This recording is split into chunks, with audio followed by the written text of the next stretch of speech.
guys, welcome back.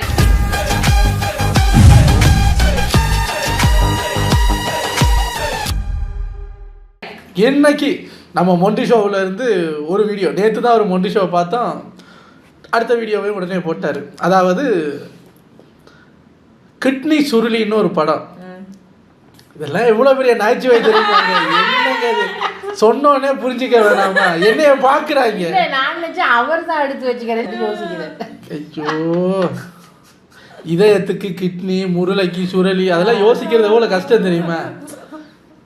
Kidney Suruli இன்னொன்று என்னைய பார்க்குறாங்க.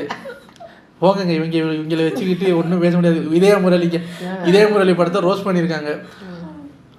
மிஸ்டி அடம் பிடிச்சி எதுக்கு டிராவிட் சுதாகர் அண்ணனுக்காக, முக்கியமாக சுதாகர் எப்படி நடிச்சிருக்காருன்னு பார்க்கணுங்கிறதுக்காகவும் அந்த படத்தில் அமெரிக்காவில் நடக்கிற மாதிரி காட்டுறாங்க. ஃப்ரெண்ட்ஸோட எல்லாம் அமெரிக்கா போகிற மாதிரி.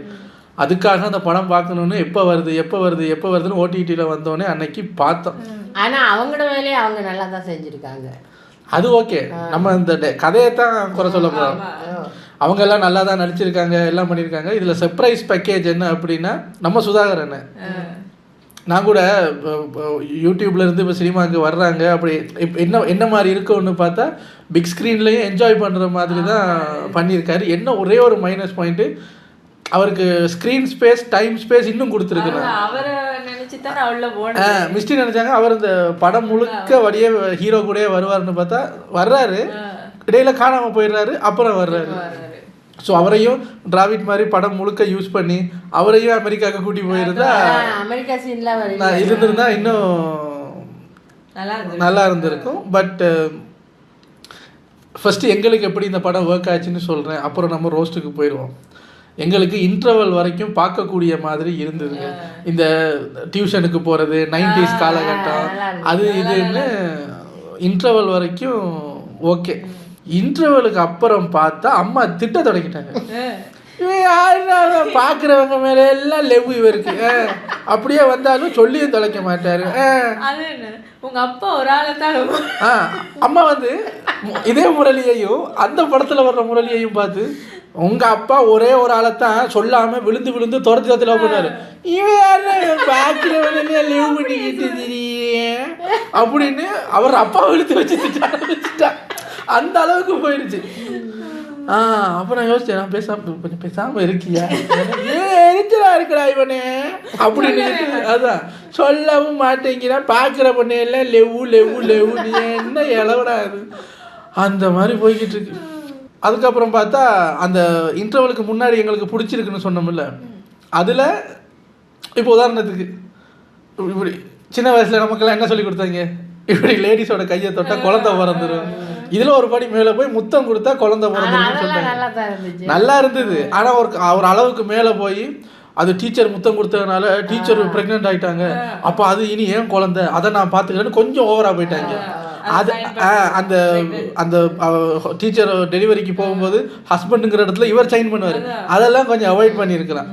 முத்தம் கொடுத்தா குழந்தை பிறக்குங்கிற ஒரு பீதியை அவங்களுக்கு வச்சிருக்கலாம். அது ஓகே. குழந்தைய காட்டவே இல்லை. ஆமாம். ஸோ அப்படி எதிர்பார்த்து போன இடத்துல நல்லா இருக்கு, ஒரு ஃபீல் குட் மூவி மாதிரி ட்ரை பண்ணியிருக்காங்க. அது ஒரு அரை மணி நேரம் யூஸ் ஆகிருக்கு. அதுக்கப்புறம் படத்தில் வைக்கணுமேங்கிறதுக்காக தேவையே இல்லாத 2 ஃபைட்டு, ஒரு மொட்டை மாடி ஃபைட்டு ஒன்று, பஸ்ஸு ஃபைட்டு ஒன்று. அது தேவையே இல்லை. அது ரெண்டும் இல்லைன்னா கதை ஒன்றும் ஆக போகிறதில்ல. ஆனால் ஃபைட்டு வைக்கணுமேங்கிறதுக்காக அதை வச்சு ஒரு மாதிரி உழப்பிட்டாங்க. ஆனால் அதில் ஒரு சின்ன ட்விஸ்ட்டு நல்லா இருந்தது. கிளைமேக்ஸ்லாம் இந்த ட்விஸ்ட்டு பண்ணுறோம் பாருன்னு ஓவராக கிரிஞ்சு பண்ணி ஒரு மாதிரி உழப்பி விட்டாங்க. இப்போ நம்ம ரோஸ்ட்டுக்கு போயிடலாம். நாங்கள் பாருங்களேன், நாங்கள் தனியாக ரோஸ்ட் பண்ணிக்கிட்டு இருக்கோம். சரி வாங்க, இது ஒரு 13 மினிட்ஸ் வீடியோங்கிறதுனால டக்குன்னு பார்த்துட்டு. டியர் மாண்டிஸ், இதயமே இல்லாத ஒரு படத்தை எடுத்துட்டு அதுக்கு பேர் இதயம் முரளின்னு வச்சிருக்காங்க. சின்ன வயசுல டீச்சரை லவ் பண்றான், அது அறியாத வயசு. 12th படிக்கும் போது ஒரு பொண்ணை லவ் பண்றான், இது புரியாத வயசு. அடுத்து நிச்சயதார்த்தம் ஆகி கல்யாணம்லாம் ஃபிக்ஸ் ஆன பிறகு லவ் பண்ண பொண்ணே திருப்பி லவ் பண்றான், இவன் ஒரு புறம்போக்கு.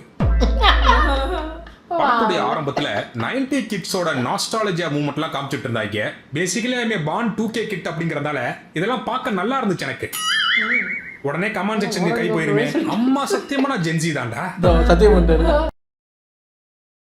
உண்மை என்னைக்கும் கசக்க தான் செய்யும். இந்த உங்களுக்கு மாதிரி நினைவுகள்லாம் படத்துல காமிச்சு உண்மை கசக்க தான் செய்யும். நீங்க 90s கிட்டுங்கிற உண்மை உங்களுக்கு, எங்களுக்கெல்லாம் ஒன்றும் கசக்கலை இருக்கும் போது ஒரு கட்டத்துக்கு மேலங்க இந்த சிமெண்ட் கலவையில தண்ணி கொஞ்சம் எக்ஸ்ட்ரா ஊத்திட்டா சொதன்னு ஆயிரும் பாருங்க. அது மாதிரி ரொம்ப பழசெல்லாம் தோண்டி பல்லு விழுந்துருச்சு, அதை போய் புதைக்கிறேன்லாம் கிளம்பிட்டாங்க. பல்லு விழுந்துருச்சுடா, அப்போ உடனே யாருக்கும் திரும்ப போய் புதைச்சிட்டு வாடா. அப்பவே அந்த பல்ல தோண்டி புதைச்ச மாதிரி இந்த படத்தை பார்த்த நினைவுகளையும் குழி தோண்டி புதைச்சிருந்தேன்னா இன்னைக்கு நான் உங்க முன்னாடி இப்படி உட்காந்து புலம்பிருக்க வேண்டிய அவசியம் இல்லை. பார்த்துக்கிடுங்க. இதுக்கு அடுத்துதான் டைரக்டர் தரையில பண்ண சேட்டை எல்லாம் திரையில வருது. கிஸ் அடிச்சா குழந்தை பிறக்கும் தெரியாதா? இந்த முத்தம் கொடுத்தா குழந்தை பிறக்கும் அப்படிங்கிறது இந்த 90s கிட்ஸோட பூரண ஜன்ம மூட நம்பிக்கைங்க. அதுல நான் தலையிட விரும்பல. ஆனா அந்த கற்பனையை கழிச்சால போறவங்க கதையில கொண்டு வந்து 4 மணி நேரம் கழுத்தா இருப்பாங்கன்னு நான் நினைச்சு கூட பார்க்கல. இவனுக்கு டீச்சர் முத்தம் கொடுத்ததுனாலதான் டீச்சர் மாசம் ஆயிட்டாங்க அப்படின்னு சொல்லி இந்த 3 முட்டா பசங்களும் நம்ப ஆரம்பிச்சிடறாங்க. அந்த நிமிஷம் முடிவு பண்ண சார், கீதா மிஸ்ஸோட குழந்தை ஏன் குழந்தை. ஏங்க இந்த பையன் அவன் டீச்சர் அவன் பொண்டாட்டி நினைச்சிருக்காங்க. புக்கை தூக்கிட்டு போறதென்ன, ஃபேனை போட்டு விடுறதென்ன, லாஸ்டா ஒண்ணு பண்ணாங்க பாருங்க. நைட்டு டீச்சர் பிரசவத்தில் துடிச்சிட்டு இருக்க இந்த குட்டி குஞ்சனைகள்லாம் சேர்ந்து ஹாஸ்பிட்டல்லாம் வேற தூக்கிட்டு போறாங்க. உங்களையெல்லாம் உங்க வீட்டுல தண்ணி தெளிச்சு விட்டாங்களடா. போனவன் ஹாஸ்பிட்டல் ஃபார்ம்ல ஹஸ்பண்ட் வேற டிக் பண்ணிட்டு போயிடுவான். ஏண்டா நாளைக்கு அவன் ஒரிஜினல் புருஷன் வந்து அந்த ஃபார்மை பார்த்தா அது அவன் புள்ள நினைப்பானா இல்ல? இந்த கேவலமான பிளாஷ்பேக்கை கேட்கறது யாருன்னா கேரளத்து விஜய் சேதுபதி ஃபகத் ஃபாசில். புரியுது, ஒரு இழுச்சவாயின்னு பார்த்து பிளாஷ்பேக் சொல்லலான்னு பாக்குறீங்க. முன்னாடிலாம் தமிழ் படத்துல 10-15 நிமிஷம் கேமியோனா விஜய் சேதுபதியை கூப்பிட்டு வச்சு செஞ்சு அனுப்புவாங்க. இப்ப கேரளத்துல இருந்து ஒரு அடிமை சிக்கி இருக்கு. ஏன்னா விஜய் சேதுபதி ரீசன்ட் இன்டர்வியூலாம் சொல்லியிருக்காரு, இப்போதான் எனக்கு ரியலைஸ் ஆகுது நான் இப்போ அந்த கேமியோக்கெல்லாம் நோ சொல்ல பழகிட்டேன், ஏன்னா அதனால நிறையா நஷ்டப்பட்டுட்டேன் நான் அப்படின்னு. ஸோ இப்போ பார்த்தா ஐயோ கேமியோக்கு அளவெடுத்து செஞ்ச மாதிரி ஒருத்தர் இருந்தார், இப்போ எங்கடா போகிறதுன்னு பார்த்தா மலையாளத்துல இருந்து கூட்டி வந்துட்டாங்க. அது சரியாக இவங்க போகிற ஃப்ளைட்டில் அவர் வருவாரா, அவர்கிட்ட அந்த கதையை இவங்க சொல்லுவாங்களாம், அவரும் இன்ட்ரெஸ்டாக கேட்டுக்கிட்டே இருப்பாரா. கடைசியில் பார்த்தா அவர் இந்த கதைக்கு பெரிய கனெக்டிங் பாயிண்டாக வந்துடுவாரா. அவர் என்ன சொல்லி சம்மதிக்க வச்சாங்கன்னு தெரியாது படத்தை. சொல்லியிருப்பாங்க வாங்க சார் சும்மா ஒரு 2 நாள் ஷூட்டிங். அவரும் பார்ப்பாரு, ஆமாம் இல்லை தமிழில் கடைசியாக படம் பண்ணி ரொம்ப நாள் ஆகுது, மாரிசனோட நிற்கிது, சரி வாங்க பண்ணுவான் அப்படின்னு பண்ணிடுவார். இந்த 3 முட்டா பசங்கலாம் வளர்ந்து 12th போயிடுறாங்க. நம்மலாம் 12th படிக்கும் போதுங்க அப்பதான் இந்த பூனை முடி அப்படின்னு சொல்லக்கூடிய முடியெல்லாம் எட்டி பார்க்கும். இவங்களுக்கு நெஞ்சு முடியே வளர்ந்துருச்சு. அவங்கள பார்த்தா 12வது படிக்கிற மாதிரியா இருக்காங்க, 12வதே 12 வாட்டி படிச்சவங்க மாதிரி இருக்காங்க. இதுல நம்ம நோட்ஸ் எடுக்கக்கூடிய விஷயம் என்னன்னா, சுதாகர் 12th ஸ்டூடெண்ட்னு சொன்னா நம்ப மாட்டாங்கன்ட்டு சுதாகர் பாலிடெக்னிக் படிக்கிறாரா.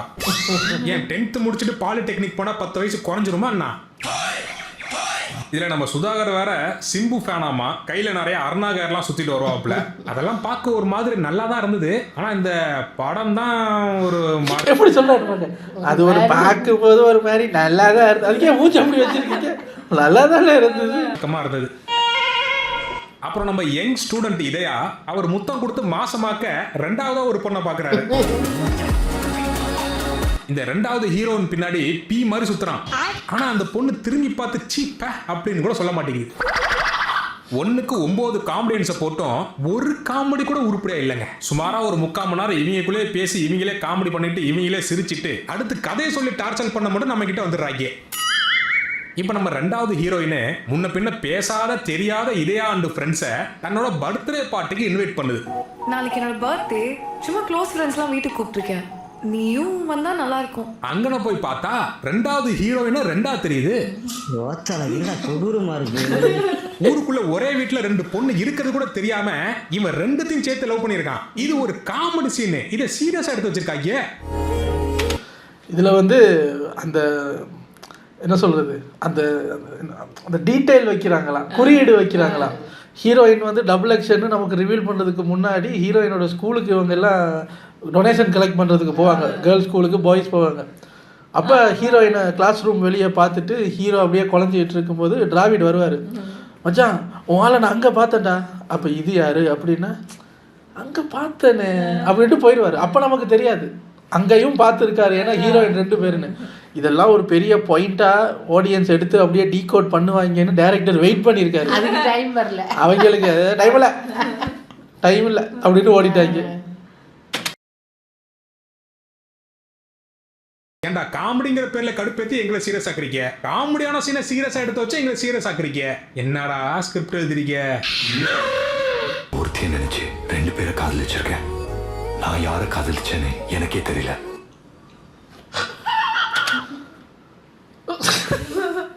பாருங்க, இதுவும் டீகோடு. நமக்கு ஸ்டார்டிங்லேயே கதையை சொல்லிட்டாங்க. ஒருத்தின்னு நினைச்சு 2 பேரை காதலிச்சிருக்கேன், அது பொய். நான் கடைசியில் யாரை காதலிச்சேன்னு எனக்கே தெரியலன்னு படத்தை முடிச்சிருக்கேன். கிளைமேக்ஸில் அந்த டயலாகை சொல்லி முடிச்சிருந்தீங்கன்னா சரியா இருந்திருக்கும். 1000 பேரை காதலிச்சிருக்காரு அந்த படத்துல.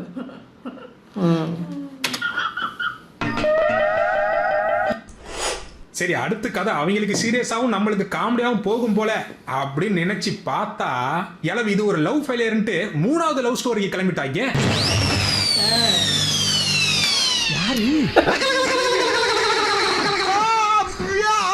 டேய், அதர்வா மாதிரி அழகான பையனுக்கு 6-7 லவ் வரதெல்லாம் சகஜம்தான். அதுக்குன்னு இப்படி செவிட்டு மணிக்கெல்லாம் வரக்கூடாதுடா. சைத்தான் கே பச்சா, என்ன இளவடா இது? எல்லாரும் தோனி அடிச்ச வின்னிங் ஷாட்டை டிவியில தான் பார்த்தாங்க. ஆனா நான் அவ கண்ணில் தான் பார்த்தேன். எத்தனையோ நல்ல படம் ஓடிடில இருந்தோம், நான் ஏன் கண்டென்ட்டுக்காக இந்த கர்மத்தை பார்த்தேன்? நீங்க கண்டென்ட்டுக்காக பார்த்தீங்களே, நான் இவளுக்காக உட்காந்து பார்த்தேன், வெயிட் பண்ணி பார்த்தோம். இதுல பாருங்க, ஏதோ நல்ல பாயிண்ட் சொல்ல வந்து மறந்துட்டேன் நான். சரி விடுங்க, ஞாபகம் தான் சொல்றேன். சொல்ல வந்த பாயிண்ட்டை அரை செகண்டில் மறக்கிற ஏங்கிட்ட போய் ஒரு சில பேர் நீங்கள் எல்லா பாயிண்ட்டையும் ஞாபகம் வச்சு கடைசியில் பேசுகிறீங்க. அட போங்க சார், அப்பப்போ பேசுகிறத எந்த மறக்குது, இதில் கடைசியில் வேற பேசணும். மக்களே, அடுத்து ஒரு அம்மா திருப்பியும் பிரசவ வழியில துடிச்சு கிடக்கு. அவன் தூக்கிட்டு ஹாஸ்பிட்டலுக்கு ஓடுறான். இந்த வாட்டி ஹாஸ்பிட்டல் ஃபார்ம்ல பெஸ்டின்னு ஏதோ எழுத போறானா அப்படின்னு சொல்லி உட்காந்து பார்த்தா அங்கேருந்து ஒரு டாக்டர் அம்மா வந்து இவன் தான் அந்த புள்ளையோட புருஷனை நினைச்சு ஆபரேஷன் வார்டுக்கெல்லாம் இழுத்துட்டு போய் இன்னும் எத்தனை நாளைக்கு தான் பொம்பளைங்களோட பிரசவ வலியா ஆம்பளைங்களா அவர் இல்லைன்னு சொல்ல மாட்டாரு. இந்த அம்மா கொரோனா பேட்ச்ல நர்ஸா பாஸ் ஆயிருக்கும் போல. நான் அந்த அம்மாவோட புருஷன் இல்லைன்னு சொல்லி தொலைய வேண்டியதானே. அந்த பொண்ணு புள்ள பெக்கிற வரைக்கும் எல்லாத்தையும் பார்த்துட்டு வந்திருக்காங்க.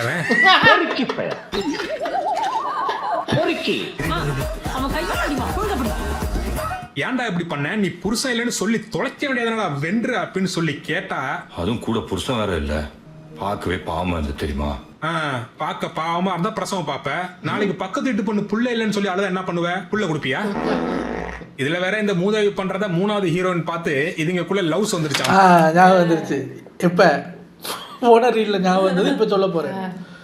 டைரக்டருக்கு என்னன்னா, இப்போ ட்ரெண்டிங்கில் இருக்கிற ஹீரோயின் எல்லாரையும் ஒரு படத்தில் போட்டால் இந்த யங்ஸ்டர்ஸ் எல்லாம் கொஞ்சன்னு வந்து பார்த்து 100 கோடி கொடுத்துருவாங்கன்ற நம்பிக்கையில் எல்லா ஹீரோயினையும் எப்படி போடுறது?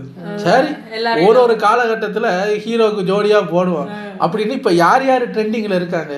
இந்த டூடில் வந்தவங்க தானே அவங்க. பிரீத்தி சிந்தாவா, பிரீத்தி முகுந்தனா, புதுசா வந்தவங்க பேர்லாம் தெரியாதுங்க எனக்கு. நான் கடைசியா பார்த்த ஹீரோயின் வந்து சிம்ரன். புதுசா வந்தவங்க எல்லாம் எனக்கு பேரு தெரியாது. ஒரு 4-5 பேர் இருக்குது இதுல 7 படத்துல. இப்ப ட்ரெண்டிங்ல ஒரு 100-150 பேர் இருக்காங்க. அவங்க பேர்லாம் எனக்கு தெரியாது. இதுல வந்து ஒரு 3-4 ஹீரோயின் அந்த அனிருத்தோட சேர்ந்து பாடிக்கிட்டு இருப்பாங்கல்ல, ஏதோ ஒரு காந்தி, அவங்க பேரு ஜொமேட்டோ காந்தியா, ஏதோ ஒரு காந்தி, அவங்க தான் அதுல டீச்சரா வந்தது. அனிருத் கூட அந்த ஸ்டேஜ்ல நான் பாடிட்டு இருப்பேன். ஸோ இந்த மாதிரி இப்ப ட்ரெண்டிங்ல யார் யார் இருக்காங்களோ எல்லாருக்கும் எல்லா கேரக்டரையும் கொடுத்து வச்சிருக்காரு. எத்தனை லேடி சினிமால நடிச்சிருக்காங்க. ஆனா பாருங்க, பசங்க உஷாராயிட்டாங்க. கர்மத்தை பாக்குறவன பத்தே காண நினைச்சு எடுக்கிறீங்களாடா? அடுத்து எப்படியாச்சும் அமுல் பேபி அமுதாட்ட அவனோட காதோட சொல்லினு கிளம்புறான். இந்த மாதிரி பேசிக்கிட்டு இருக்கிறத விட்டுட்டு அந்த 3 வார்த்தையை முழுகாம போய் சொல்லிடு, சரியா? But fortunately train கிளம்பிடுது.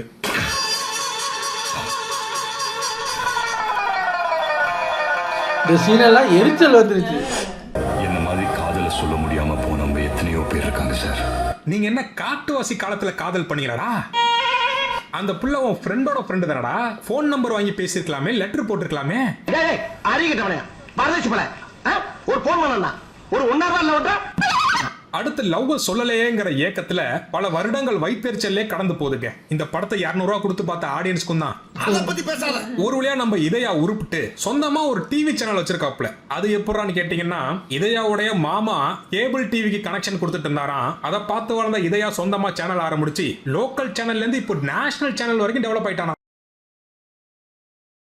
ரீஜனலா இருந்த நாம நேஷனல் டெலிவிஷன் ரேஸ்ல பார்ட்டிசிபேட் பண்ண போறோம். அதை கேட்கிற எவன் மூஞ்சிலாச்சும் சந்தோஷம் இருக்கா பாரு. கொரோனா டைம்ல ஏன் சார் இந்த வேண்டாத வேலை, பேசாம லாக்டவுன் ஓட்டுற மாதிரி லைஃபையும் ஓட்டிலாம் சார் அப்படிங்கிற மாதிரி.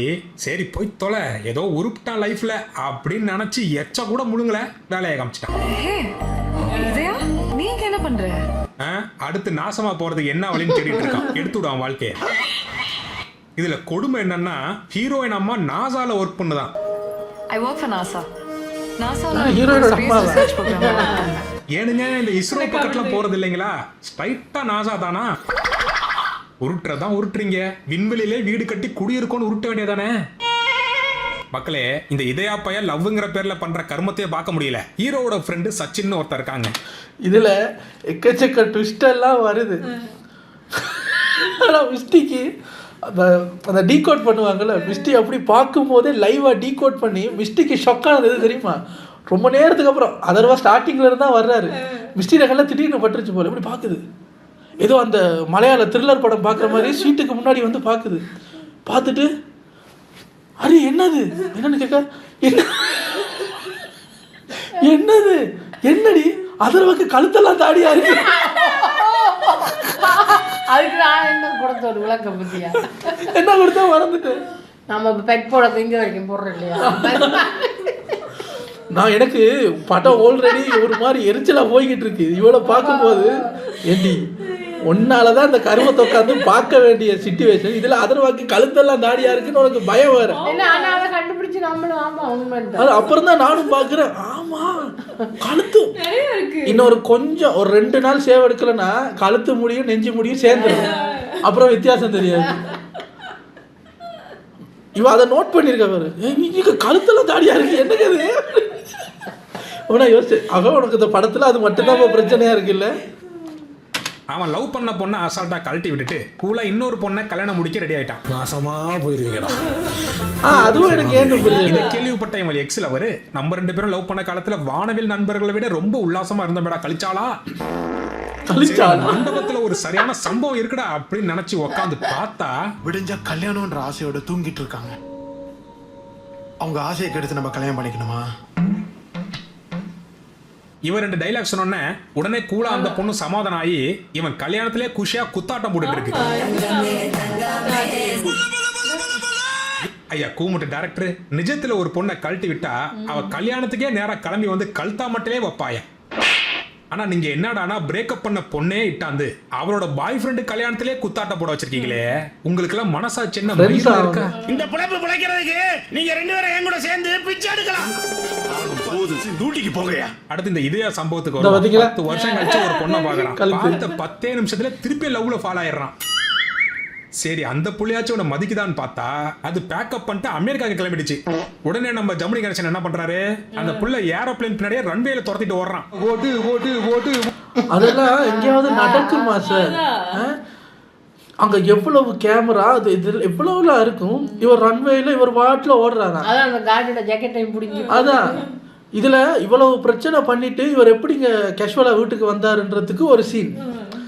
அதே ரன்வேல கிரவுண்ட் ஸ்டாஃபா நம்ம சுதாகர் வேலை செய்வாரு. அப்போ சுதாகர் என்னடா பண்ற இதையா அப்படின்னு கேட்டு கையை பிடிப்பாரு. கட் பண்ணா வீட்டில் உட்காந்து பேசிட்டு இருப்பாங்க. ஒரு கேஸ் கூட ஆகாது. நம்ம நினைக்க வேண்டியதான் சுதாகர் இன்ஃப்ளூயன்ஸை யூஸ் பண்ணி காப்பாற்றி கூப்பிட்டு வந்தாரு. ஏங்க ஃப்ளைட்டுக்கு குண்டு வைக்க போறான்னு இவனை பிடிச்சிருப்பாங்க என்னங்க அப்படின்னு. ஆனால் அதெல்லாம் நம்ம கேட்க முடியாது. இவர் இப்படித்தான் பக்கத்தில் ஹீரோயின் இருக்கும்போது வாயையும் பொச்சையும் மூடிக்கிட்டு இருப்பாரு. அவங்க அந்த ஃப்ளைட் ஏற போறாங்க அப்படின்னும் போது அப்படின்ட்டு ஓடுவார். ஆனால் கடைசியில் ஒன்றும் பிடுங்க மாட்டார். போட்டு போட்டு போட்டு போட்டு போட்டு. அது என்ன உங்க ஊர் டவுன் பஸ் நினைச்சாடா ஓடி போய் ஃபுட்பால் அடிக்கிறதுக்கு? 10 வருஷம் கழிச்சு ஒரு பொண்ணை பார்த்தாலும் லவ் பண்ற, 10 நிமிஷம் பேசினாலும் லவ் பண்ற, 10 நாள் பழகுனாலும் லவ் பண்ற. ஏன் காஜி, இது பேர் லவ் இல்லடா, இன்ஃபாக்சுவேஷன் சொல்லுவாங்க. கூமுட்டை. ஆமான்னு உண்மையை ஒத்துக்க முடியுமா? செருப்பாக அடிப்பாங்க. சரி இப்ப என்ன, அந்த புள்ள அமெரிக்கா தானே போச்சு. இங்க இருக்கு அமெரிக்கா. பாட்டி அது ஆஸ்திரேலியா. இங்க இருக்கடா அமெரிக்கா அப்படின்ட்டு கிளம்பி போவான்னு தானே நினைக்கிறீங்க. கிளம்பி போறான். ஆனா போறதுக்கு முன்னாடி அதிதின்னு ஒரு பொண்ணோட என்கேஜ்மெண்ட் முடிச்சிடறான். 4 வருஷம் கழிச்சு என்கேஜ்மெண்ட் முடிச்சு அதுக்கப்புறம் போறானாடா அப்படின்னு கேட்டீங்கன்னா இப்ப கயடு லோகரை பாத்துறான். சனியா இவன் சிறப்பா வாழணும்னு நினைச்சாலும் இதுங்க அவன் வாழ்க்கையை சீரழிக்காம விடாதுங்க போல. இவ ரொம்ப நாள் கழிச்சு மால்ல பாக்குறா. தமிழ்நாடு பொண்ணுங்க மாதிரி பார்த்தும் பார்க்காம போய் தொலைய வேண்டியதானே. பேசுறா, சரி பேசிட்டு போய் தொலைய வேண்டியதான். இவருக்கு நிறைய நடந்திருக்கு போல இருக்கு. மால்ல போய் நின்றுப்பாரு, பார்த்தும் பார்க்காம போறாங்க. ஆனா அவனை கட்டி பிடிச்சி நான் உன்னை சின்ன வயசுல லவ் பண்ணன்ட்டா. நான் காலேஜ் டைம்ல இருக்கும்போது I was in love with you. இதுல காரி துப்பக்கூடிய விஷயம் என்னன்னா இவளுக்கு ஆல்ரெடி கல்யாணம் ஆகி 2 குழந்தையே இருக்குங்க. I'm happily married. I have 2 beautiful kids. செருப்பு பிஞ்சு போகும். இது மாதிரி ஊருக்கு 4 இருந்தா நம்ம கண்ட்ரி ஏன் கள்ள தொடர்புல கின்னஸ் ரெக்கார்ட் பண்ணாது.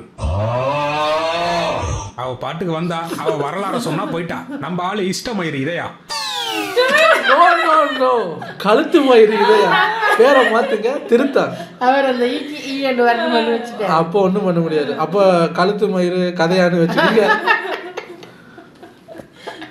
ஆனா இஷ்ட மயிறு கண்ட இடத்துல எல்லாம் முளைக்குது. பேரு சரியாதான் இருக்கு.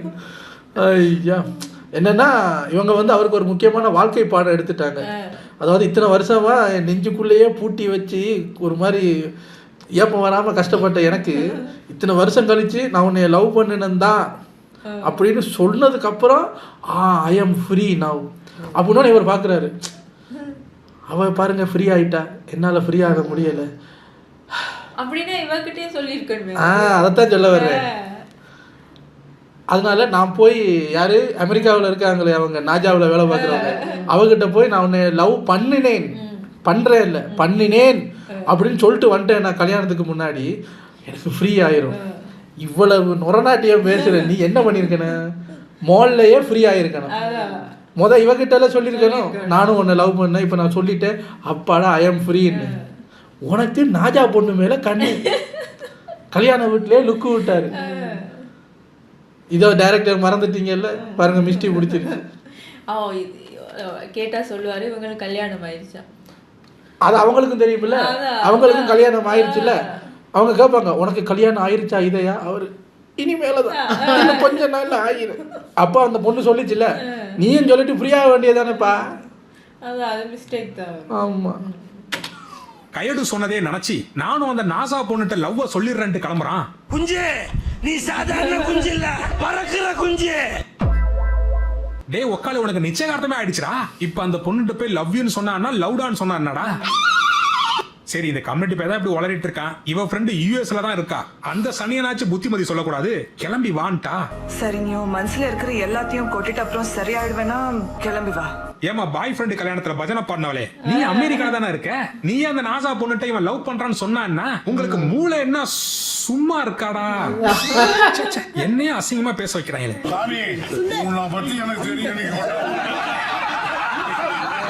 சரி இந்த கம்யூனிட்டி பையில அமெரிக்கா போயிட்டான். அங்க போய் அந்த பொண்ணையும் பார்த்துட்டான். திருப்பி அந்த பொண்ணு கூட உல்லாசமா இருக்க ஆரம்பிச்சுட்டான். அப்பயாச்சும் லவ் சொல்லி தொலைக்க வேண்டியதானே. ஆனா கல்யாணத்துக்கு 2 நாள் வரைக்கும் லவ் சொல்லாம, ஆனா அந்த பொண்ணே லவ் சொல்ல வரும்போது அந்த பொண்ணே ஒட்டு கேட்டு எல்லா விஷயத்தையும் தெரிஞ்சுக்கிட்டு காரி துப்பாத குறையா கேட்டுட்டு போகுது. அவனுக்கு தான் என்கேஜ்மெண்ட் ஆயிடுச்சுல்ல, அதுக்கு யாரா பதில் சொல்றது? அந்த மாதிரி மோசமான ஒருத்தனை நான் பார்த்ததே இல்லடா. தொடச்சிருவேன். அப்புறம் என்ன நாஞ்சல் சம்பத்து மாதிரி துப்பனா தொடச்சுப்பேன் அப்படின்ட்டு இந்தியாவுக்கு வந்துட்டான். இந்தியா வந்து பார்த்தா பகத் பாசிலோட பொண்டாட்டி இவன் முத்தம் கொடுத்து மாசமானவன்.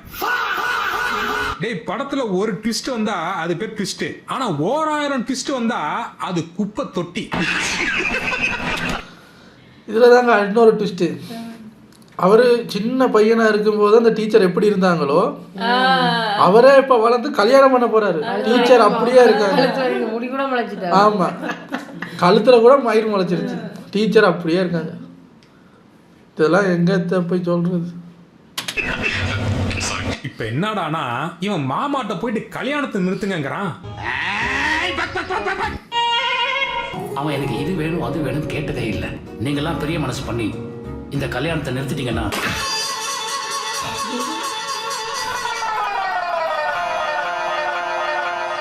கொஞ்ச நேரத்துக்கு முன்னாடி சச்சின் கல்யாணத்துல என்ன சொன்னீங்க? உங்க ஆசையை கெடுத்து நம்ம கல்யாணம் பண்ணிக்கணுமா? ஏய் அப்பா ஆம்பலடா. தக்காளி யாரா நீ? அப்புறம் இங்க கல்யாணத்தால நிப்பாட்டிட்டு அந்த புள்ள வாழ்க்கையை நாசம் பண்ணிட்டு சந்தோஷமா சிரிச்சிட்டு நிக்கிறாங்க. நல்ல சாவு வருமா? செத்தா குளிப்பாட்ட தண்ணி கிடைக்குமாடா? கடைசியா நம்ம ஃபகத் ஃபாசில் செகண்ட் ஹீரோயினே கூட்டு வந்துடுறாப்ல. மக்களை ஒரு இதில் எனக்கு ஒரு பெரிய டவுட்டு, எதையும் மிஸ் பண்ணிட்டேன்னு தெரியல. ஏர்போர்ட்டில் இறங்கிட்டு பார்த்தா அவரோட கல்யாணம் நடக்கிறதுக்கு 2 hours தான் இருக்கும். இந்த 2 hours இவங்க இங்கே வந்து மாமா கிட்ட பேசி அப்புறம் ரெடி ஆகி ஸ்டேஜுக்கும் வந்துடுவாங்க. இதில் கிட்டத்தட்ட ஒரு எப்படியும் ஒரு 2 hours அதிலே முடிஞ்சிருக்கும். ஆனால் இவங்களுக்கு இன்னும் முடியலை. ஏர்போர்ட்லேருந்து ஃபகத் ஃபாசில் இவரோட லவ்வர் கதையில் தான் அவர் சொல்லியிருப்பார் இவங்களெல்லாம் நான் லவ் பண்ணுறேன்னு. அந்த பொண்ணை எப்படியோ தேடி கண்டுபிடிச்சி அந்த பொண்ணை கல்யாண மேடைக்கு கூட்டு வந்து அங்கே உட்கார வைக்கிறதுல என்ன லாஜிக்குன்னு எனக்கு புரியலை. அப்போ நம்மளாம் யோசிக்கணுமா? டேரக்டர் நினைக்கிறாரு, ஆல்ரெடி சொல்லிட்டாரு அவங்க அக்கா தங்கச்சி 2 பேருன்னு. இருந்தாலும் இப்போ ஒரு ட்விஸ்ட் வைக்கிறாரு நமக்கு. நம்ம யோசிக்கணுமா? அமெரிக்காவில் இருந்த பொண்ணை எப்படி இங்கே கூட்டு வந்தார், எப்படி இந்த பொண்ணு இங்கே வந்துச்சு அப்படின்னா இருங்க சொல்கிறேன் என்ன பார்த்தா அது மற்ற ட்வின்னு. அமெரிக்காவில் இருந்தெல்லாம் கூட்டு வர முடியாது, பக்கத்தில் இருக்கிறவங்கள கூட்டு வந்தேன்னு பார்த்தா கொஞ்சம் நேரத்துக்கு முன்னாடி தான் அந்த பொண்ணு சொல்லியிருக்கோம் அவள் கல்யாணம் பண்ணி ஆஸ்திரேலியாவில் செட்டில் ஆகிட்டான்னு. ஏங்க பக்கத்துலன்றதுக்காக 1 hourல ஆஸ்திரேலியா வந்து கூட்டி வந்துடுறீங்களா? அந்த பொண்ணு சென்னையில் தான் இருந்துச்சா? ஒரு வாட்டி ஆஸ்திரேலியான்றாங்க, சென்னைன்றாங்க. எங்கே போய் எங்கே இருந்து கூட்டு வந்தாருன்னு தெரியலை. இதில் ஒரு சீனு, ஹீரோ வந்து அவங்க 2 பேருக்கும் நடுவில் வித்தியாசத்தை சரியாக கண்டுபிடிச்சிருவாராம். வந்தோடனே கேட்குறாரு, எல்லாரும் ஷாக்கா, இவங்களை எப்படிங்க நீங்கள் அங்கேருந்து கூட்டு வந்தீங்கன்னு கூட வந்த முட்டா பேருக்கெல்லாம் கேட்டுக்கிட்டு இருப்பாங்க. அப்போ ஹீரோ, நீ சம்யுக்தா இல்லை சமந்தா எங்க அப்படின்னு கேட்பாரு. உடனே அவ ஏய் எப்படி கண்டுபிடிச்ச அப்படின்னு பார்த்தா அப்போ சொல்கிறாங்களே அது உண்மையான லவ். அவர் பார்த்தியா கஷ்டமானவங்களை கூட கண்டுபிடிச்சாருன்னு. ஏன்டா நொன்னைங்களா, அவனுக்கு நல்லா தெரியும் அந்த நம்ம அமெரிக்காவில் வந்து வரும்போது அந்த பொண்ணு அமெரிக்காவில் இருந்துச்சு வரலன்னு. அமெரிக்காவில் இருந்து 2 hours கூட்டி வர முடியாது. அப்போ அதே மாதிரி ஒரு பொண்ணு இங்கே இருக்குன்னா அது ஆப்வியஸ்லி அது அக்காவை தானே இருக்கிறேன். அது கூட இருக்கிற முட்டா ஃப்ரெண்ட்ஸுக்கு தெரியலை. இதெல்லாம் பார்த்தாதுன்னு அந்த கல்யாண பொண்ணு இருக்குல்ல, அவருக்கு ஃபகத் ஃபாசில் யாருன்னே தெரிய சான்ஸே கிடையாது. அப்படியே வர்றா, வெளியே வந்து வாடா போடா நீ வாப்போ நீன்னு பேசிக்கிட்டு, நீ என்ன என் கல்யாணத்தை நிறுத்தி விட்டேன்னொன்னே இவர் வந்து உன்னைய காப்பாற்றுறதுக்கு தான், அவன் உன்னையெல்லாம் லவ் பண்ணலை, ஸோ அவங்ககிட்ட வந்து உன்னைய நான் காப்பாற்றிருக்கேன் தப்பிச்சு போ அப்படின்னோடனே அவரோட சிகரெட்டை வாங்கி அடிச்சு போட்டு காரில் ஏறி போகுது. ஏதோ 10-15 வருஷம் பழகின ஃப்ரெண்ட்ஸ் மாதிரி பேசுகிறாங்கன்னு. அதெல்லாம் கிளைமேக்ஸில் கொஞ்சம் கொலன்னு ஆகி புரியாமல் போயிடுச்சு எனக்கு. படத்தை முடிச்சிருவாங்க கிளம்பி தொலைஞ்சிடலான்னு பார்த்தா கடைசியா ஒரே ஒரு ட்விஸ்ட் ஒன்று சொல்றாங்க. இந்த ட்விஸ்ட்ல வாழ்க்கையே வெறுத்துட்டேன்டா. பகத்தை கூட்டிட்டு வந்த இந்த புள்ள இந்த நாசா புள்ள இல்லையா, அதோட ட்வின்னா. டேய் தங்கச்சிக்காரை இட்டுன்னு வர சொன்னீங்கன்னா அக்கா காரை இட்டுன்னு வரீங்களே, இந்த சைக்கோ மதரொலி எனக்கு தங்கச்சிக்காரி வேணா அக்கா காரி தான் வேணும்னா என்னடா பண்ணுவீங்க? ஐயோ மகனே அதை பத்தி யோசிக்கவே இல்லையே. எல்லா படத்துலயும் கதையில தான் ட்விஸ்ட் வரும், இவங்க ட்விஸ்ட்ல தான் கதையை எழுதியிருக்காங்க. மொத்தத்துல இதய முரளி இஷ்டமைத்துக்கு எடுக்கப்பட்ட வடக்கு ரீல்ஸ். இதில் அந்த இதய முரளின்னு பேர் வச்சுட்டோங்கிறதுக்காக அதை படம் முடிகிற வரைக்கும் அவர் அந்த இதய முரளி லவ் சொல்ல மாட்டாருங்கிறத அப்படியே கொண்டு வர்றாங்களாம். வீட்டில் இருந்து நாஜாக்கே ஃபோன் அடிச்சிட்டாங்க, அந்த பொண்ணு அங்கே ஸ்பேஸ் ஸ்டேஷனில் மிதந்துக்கிட்டு இருக்கு. இவர் அப்போயும் வந்து அந்த பொண்ணு சொல்லுது, அவனை மட்டும் என்கிட்ட லவ் சொல்ல சொல்லு, நான் எல்லாத்தையும் விட்டுட்டு ஓடி வந்துடுறேன். வந்து உட்காந்துருவார், பெரிய பேசி கிழிக்கிற மன்மத ராசா மாதிரி வந்து உட்காந்துருவார். அந்த பொண்ணு சொல்லும், இந்த 40 செகண்டில் அந்த கால் ஆட்டோமேட்டிக்காக கட் ஆயிரும், உன் லவ்வை சொல்கிறதுனா சொல்லு. இன்னொன்று 40 செகண்டு டக்குன்னு முடிஞ்சிடும். அப்பையும் இழுக்கிறாரு, படமே முடிய போகுது சார். கடைசி வரைக்கும் சொல்லல. ஐ சொன்னாரு ஐ என்ன ஐ கால் கட் ஆயிரு. கடைசி வரைக்கும் சொல்லவே கிடையாது. இவங்க வந்து இதை வந்து இந்த ஜென்சிக்கு பிடிக்கிற மாதிரி 90s கிட்ஸுக்கும் பிடிக்கணுங்கிறதுக்காக 90s கிட்ஸோட கொஞ்சம் சீன்ஸ் எல்லாம் வச்சு எல்லாரையும் கவர் பண்ணுறோம் பாடுறான் அப்படின்னு 4-5 ஹீரோயின்ஸையும் தூக்கி உள்ளே போட்டு இப்போ பாடுறா அப்படின்னு எல்லாரையும் தூக்கி உள்ளே போட்டிருக்காங்க. ஆனால் சொதப்பிடுச்சு. ஒரு ஃபீல் குட் படமாக எடுக்கிறோன்னு நினச்சிருக்கீங்க, ஃபீல் பண்ணுற படமாக போய்விட்டு. ஆனால் சுதாகரனை ஒரு சர்ப்ரைஸ், அவருக்கும் டைமை குறைச்சி வச்சுருக்காங்க. இந்த இவர் இருக்காருல்ல தமன், அவரு ஃப்ரெண்டு கேங்க அமெரிக்காவுக்கு போகிற மாதிரி சேர்ந்து போவாங்க. அப்புறம் ஃப்ரெண்ட்ஸ் எல்லாம் சேர்ந்து அமெரிக்காவில் அங்கங்கே சுற்றுவாங்க இல்லை, அதில் அவர் இருக்க மாட்டார். காணாம இருப்பாரு. கேட்டால் என்ன சொல்லுவாங்க, அவர் பெரிய மியூசிக் டைரக்டருங்க, அவருக்கு டேட்ஸ் இல்லைங்க. தெரியுது இல்லை, அவரை விட்டு சுதாகரை கூட்டு போக வேண்டியதானே. அதானா அவரை தான் கூட்டு போய் நொட்டோம்னு கூட்டு போனால் அவர் வர்றாரு, ஃப்ளைட் ஏறுறாரு அமெரிக்காவுக்கு, அமெரிக்காவில் லேண்ட் ஆகுறாரு, காணாமல் போயிடுறாரு. அப்புறம் மறுபடியும் ஃப்ளைட் ஏறும்போது வர்றாரு, இந்தியாவுக்கு வந்துடுறாரு. திடீர்னு இடையில வந்தாரு. அதான் அதெல்லாம் பார்க்கும்போது தெரியுது, அப்படியே பச்சையாக தெரியுது என்ன சார் இது அப்படின்னு. ஆனால் அவங்க ட்ரெய்லரை பார்த்து ஏமாந்து படத்தை பார்த்து ஃபுல்லாக உட்காந்து பார்த்த முக்கினாங்க. ஆனால் நல்லா இருந்தது. எது ரோஸ்ட். உங்களை அடுத்த வீடியோவில் வந்து சந்திக்கிறேன். Take care. பாய்.